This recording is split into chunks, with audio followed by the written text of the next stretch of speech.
आज अगर हम दुनिया के नक्शे को देखें ना, तो मध्य पूर्व का इलाका किसी हाईटेक वॉर रूम जैसा नजर आता है।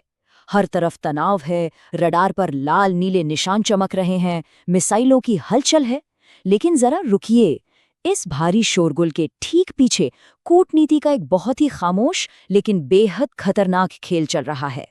आज के इस डीप डाइव विश्लेषण में हम इसी रहस्यमयी शतरंज की बिसात को डीकोड करने वाले हैं। और इस पूरी बिसात का सबसे बड़ा रहस्य या कह लीजिए कूटनीतिक पहेली ये है कि ईरान के विदेश मंत्री अब्बास अराक्ची अपनी आपातकालीन यात्राओं पर तो निकले, लेकिन उन्होंने भारत का दौरा क्यों नहीं किया?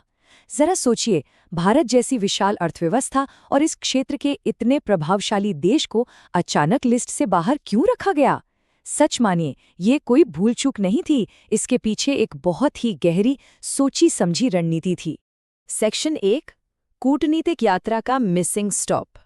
चलिए इस पहेली की पहली परत को हटाते हैं और विदेश मंत्री के असली ट्रैवल रूट पर नजर डालते हैं। अगर हम उनके रूट के रणनीतिक तर्क को समझें तो हर स्टॉप का एक बेहद खास मकसद था। सबसे पहले वो पाकिस्तान गए, जो इस समय एक खुले मध्यस्थ की भूमिका में है। उसके बाद ओमान। क्यों? क्योंकि ओमान और ईरान स्ट्रेट ऑफ हॉर्मुज साझा करते हैं और ईरान वहां से गुजरने वाले जहाज़ों के टैक्स बंटवारे पर बात कर रहा है। और अंत में रूस और चीन, ताकि इस भारी वैश्विक अलगाव के बीच उन्हें एक मजबूत रणनीतिक ढाल मिल सके। लेकिन इस पूरे सफर का सबसे हैरान करने वाला दाव रूस की तरफ से आया। 60%। जी हाँ, ये नंबर बहुत ही क्रूशियल है। रूसी राष्ट्रपति पुतिन ने सीधे एक ऑफर दिया कि रूस ईरान के 60% संवर्धित परमाणु सामग्री को अपने पास ले लेगा। सोचिए, ये ईरान को वैश्विक अलगाव से बाहर निकालने और रूस को मुख्य मध्यस्थ बनाने का कितना बड़ा मास्टर स्ट्रोक था। सेक्शन 2, पाकिस्तान की हाई स्टेक्स मध्यस्थता। अब जरा उस देश की तरफ मुड़ते हैं जो इस पूरे ड्रामे में मध्यस्थता के मंच पर सबसे ज्यादा एक्टिव दिख रहा है। देखिए, पाकिस्तान इस संकट को अपने लिए एक बहुत बड़े सुनहरे मौके की तरह देख रहा है। उनकी अपनी इकोनॉमी इस वक्त काफ़ी मुश्किल में है, तो उन्हें किसी भी हाल में ईरानी तेल और अमेरिकी लीडरशिप के गुड बुक्स में आना है। साथ ही वे अपने सेना प्रमुख जनरल आसिम मुनीर को ग्लोबल स्टेज पर एक शांति दूत के रूप में प्रोजेक्ट करना चाहते हैं। और ये सब तब हो रहा है जब उनके खुद के देश में सुरक्षा हालात इतने अस्थिर हैं कि पेशावर से अमेरिकी वाणिज्य दूतावास तक को हटाना पड़ा है ना दिलचस्प? सेक्शन 3, IRGC की शैडो पावर। अब सबसे बड़ा सवाल, इन विदेशी यात्राओं के तार असल में ईरान में बैठे बैठे कौन हिला रहा है? यही इस पूरे विश्लेषण का सबसे चौंकाने वाला हिस्सा है। और वो ताकत है IRGC, यानी इस्लामिक रेवोल्यूशनरी गार्ड कॉर्प्स। इसे समझना बेहद जरूरी है, क्योंकि ये कोई आम सेना नहीं है। 1979 की क्रांति के बाद बनी ये संस्था ही असल में ईरान की विदेश, सैन्य और आर्थिक दिशा तय करती है। इनका मेन फोकस देश की सीमाओं को बचाना नहीं है, बल्कि अपने वैचारिक शासन को कायम रखना और पूरे मिडिल ईस्ट में प्रॉक्सी वॉर को कंट्रोल करना है। ईरान के सिस्टम में ना एक बहुत बड़ा कॉन्ट्रास्ट है।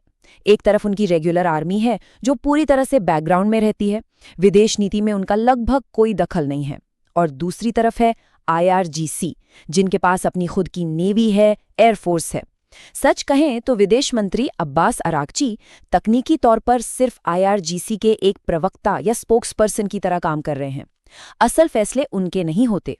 ये सिस्टम अंदर से कितना अलग है, इसका एक बहुत ही हैरान करने वाला वाकया है। अफगानिस्तान में तैनात भारत के एक वरिष्ठ रक्षा अधिकारी को IRGC के एक अधिकारी ने बिल्कुल साफ शब्दों में कहा था, हम अपने राजदूत की परवाह नहीं करते और बेहतर होगा कि आप भी अपने राजदूत को कुछ मत बताइएगा। ये साफ दिखाता है कि IRGC नॉर्मल डिप्लोमेटिक चैनल्स को पूरी तरह से इग्नोर करके चलती है। और बस यही वो सबसे अहम कड़ी है जो हमें हमारे पहले सवाल के जवाब तक लाती है। पाकिस्तान के वर्तमान सेना प्रमुख जनरल आसिम मुनीर पहले ISI के प्रमुख रह चुके हैं। उनकी और IRGC की एक बहुत लंबी और गहरी अंडरस्टैंडिंग है। इसी क्लोज मिलिट्री कनेक्शन की वजह से पाकिस्तान आज मध्यस्थता कर रहा है और भारत को इस सीधे ट्रैवल रूट से बाहर रखा गया। सेक्शन 4, भारत का साइलेंट जियोपॉलिटिकल चेस। तो क्या इन सब के बीच भारत सिर्फ खामोशी से तमाशा देख रहा है? बिल्कुल भी नहीं। पाकिस्तान जहां फ्रंट स्टेज पर है, वहीं भारत की स्ट्रैटेजी एकदम अलग और बेहद खामोश है। भारत की कूटनीतिक पॉलिसी बहुत ही क्लियर है। ऐतिहासिक रूप से देखें तो भारत कूटनिरपेक्ष रहा है और हमेशा संयुक्त राष्ट्र पर भरोसा जताता है। उनका उसूल बड़ा सीधा है, जब तक दोनों पक्ष खुद सामने से ना बुलाएं, मध्यस्थता के लिए कभी मत कूदो। भारत बिना वजह किसी भी विवाद का हिस्सा नहीं बनता। लेकिन कैमरे के सामने न होने का मतलब ये नहीं है कि पर्दे के पीछे काम नहीं हो रहा। बैक चैनल से लगातार लाइनें खुली हैं। भारतीय और ईरानी विदेश मंत्रियों के बीच खामोश लेकिन अहम बातचीत हुई है। भारतीय प्रधानमंत्री की अमेरिका और रूस के टॉप लीडर से डायरेक्ट बात हो रही है। भारत का सबसे बड़ा एडवांटेज ही यही है कि उसके इजराइल और खाड़ी देशों के साथ भी शानदार संबंध है और ईरान के साथ ऐतिहासिक रिश्ते भी। सेक्शन 5, एक जटिल समीकरण। जाहिर है इन सबको एक साथ साधना कोई बच्चों का खेल नहीं है। भारत की भू राजनीतिक स्थिति इस वक्त एक टाइट रोप वॉक की तरह है। एक तरफ इजराइल है जो डिफेंस का बहुत बड़ा साझेदार है, दूसरी तरफ खाड़ी देश है जहां से भारत को एनर्जी मिलती है और वहां लाखों भारतीय काम करते हैं। ईरान के साथ भी सदियों पुराने रिश्ते हैं और इन सबसे ऊपर भारत की अपनी विशाल आबादी है जिसकी इन सभी देशों के प्रति अपनी अलग अलग भावनाएं हैं। इन सभी धागों को एक साथ पिरोकर रखना ये सच में एक डिप्लोमैटिक मास्टर क्लास है। और इन सबके साथ एक बहुत बड़ा इकोनॉमिक फैक्टर भी जुड़ा है। ईरान की ख्वाहिश है कि भारत चाबहार पोर्ट के जरिए उनके नॉर्थ साउथ ट्रांसपोर्ट कॉरिडोर यानी INSTC पर पूरा फोकस रखे। लेकिन दूसरी तरफ भारत IMA कॉरिडोर का भी अहम हिस्सा है जो ईरान को पूरी तरह बाईपास करके सऊदी अरब और इजराइल से होकर यूरोप जाता है। ईरान के नज़रिए से देखें तो ये उनके लिए रणनीतिक रूप से एक बहुत बड़ी टेंशन है। सेक्शन 6, वैश्विक शक्ति संतुलन। अब अगर हम इस पूरी बिसात को थोड़ा पीछे हटकर देखें तो तस्वीर बिल्कुल साफ हो जाती है।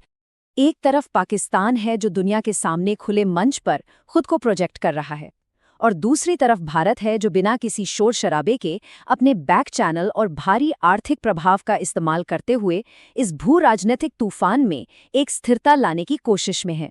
तो ऐसे में सवाल ये उठता है, खुले शक्ति प्रदर्शन की इस दुनिया में क्या अंत में ये खामोश और संतुलित कूटनीति ही बाजी मारेगी?